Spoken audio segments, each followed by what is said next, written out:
అంతరంగమే నడిపిస్తుంది. అనంత ప్రేమ స్వరూపులారా, ఏది ఆకస్మికంగా జరగదు, అంతా ముందే నిర్ణయించబడుతుంది. అంతరంగ సంస్కారాల అనుభవాలకు అనుగుణంగా మానవ జీవితం కొనసాగుతుంది. దానినే కర్మఫలం అంటారు. ఉత్తమ కర్మఫలం అయితే జీవితం సాఫీగా నల్లుర మీద బండిలా కొనసాగుతుంది. అదే చెడు కర్మఫలం అయితే అస్తవ్యస్తంగా, అయోమయంగా, గందరగోళంగా, ఒడిదుడుకులతో కొనసాగుతుంది. వాస్తవానికి తల్లిదండ్రుల ద్వారా సంక్రమించిన సంచిత కర్మలకు జీవిత కాలంలో అదనంగా ప్రారబ్ధ కర్మలు చేరతాయి. కర్మలంటే గత జీవితపు అనుభవాలు,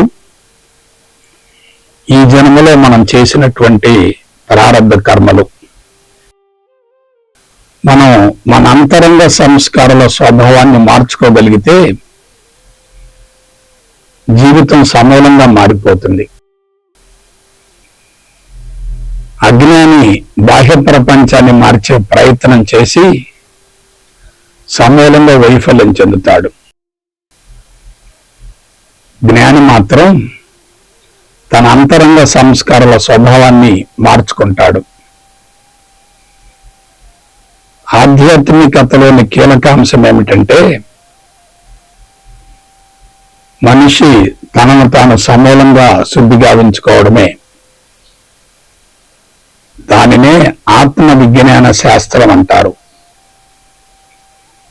ప్రస్తుతం అందరూ ఆధ్యాత్మికత అనగానే ప్రపంచాన్ని సరిచేయడం అనుకుంటున్నారు.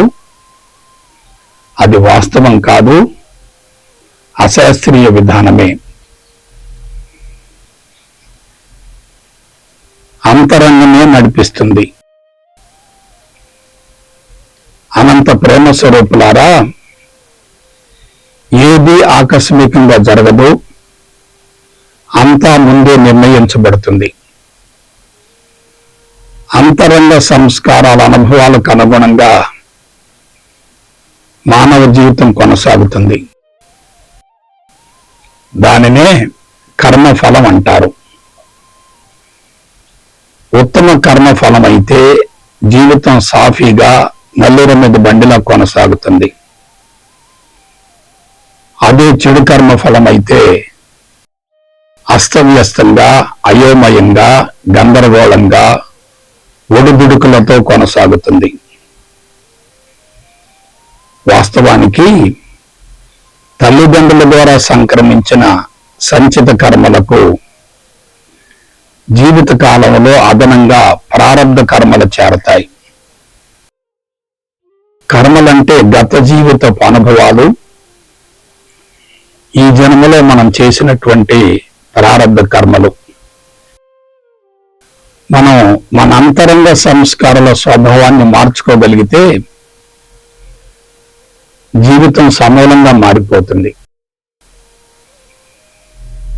అజ్ఞాని బాహ్య ప్రపంచాన్ని మార్చే ప్రయత్నం చేసి సమూలంగా వైఫల్యం చెందుతాడు. జ్ఞాని మాత్రం తన అంతరంగ సంస్కారాల స్వభావాన్ని మార్చుకుంటాడు. ఆధ్యాత్మికతలోని కీలకాంశం ఏమిటంటే, మనిషి తనను తాను సమూలంగా శుద్ధి గావించుకోవడమే. దానినే ఆత్మ విజ్ఞాన శాస్త్రం అంటారు. ప్రస్తుతం అందరూ ఆధ్యాత్మికత అనగానే ప్రపంచాన్ని సరిచేయడం అనుకుంటున్నారు. అది వాస్తవం కాదు, అశాస్త్రీయ విధానమే. అంతరంగమే నడిపిస్తుంది. అనంత ప్రేమ స్వరూపులారా,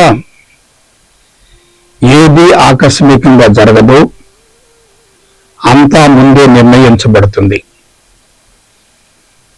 అంతరంగ సంస్కారాల అనుభవాలకు అనుగుణంగా మానవ జీవితం కొనసాగుతుంది. దానినే కర్మఫలం అంటారు. ఉత్తమ కర్మఫలం అయితే జీవితం సాఫీగా నల్లుర మీద బండిలా కొనసాగుతుంది. అదే చెడు కర్మఫలం అయితే అస్తవ్యస్తంగా, అయోమయంగా, గందరగోళంగా, ఒడిదుడుకులతో కొనసాగుతుంది. వాస్తవానికి తల్లిదండ్రుల ద్వారా సంక్రమించిన సంచిత కర్మలకు జీవిత కాలంలో అదనంగా ప్రారబ్ధ కర్మలు చేరతాయి. కర్మలంటే గత జీవితపు అనుభవాలు, ఈ జన్మలో మనం చేసినటువంటి ప్రారబ్ధ కర్మలు. మనం మన అంతరంగ సంస్కారాల స్వభావాన్ని మార్చుకోగలిగితే జీవితం సమూలంగా మారిపోతుంది. అజ్ఞాని బాహ్య ప్రపంచాన్ని మార్చే ప్రయత్నం చేసి సమూలంగా వైఫల్యం చెందుతాడు. జ్ఞాని మాత్రం తన అంతరంగ సంస్కారాల స్వభావాన్ని మార్చుకుంటాడు. ఆధ్యాత్మికతలోని కీలకాంశం ఏమిటంటే మనిషి తనను తాను సమూలంగా శుద్ధి గావించుకోవడమే. దానినే ఆత్మ విజ్ఞాన శాస్త్రం అంటారు.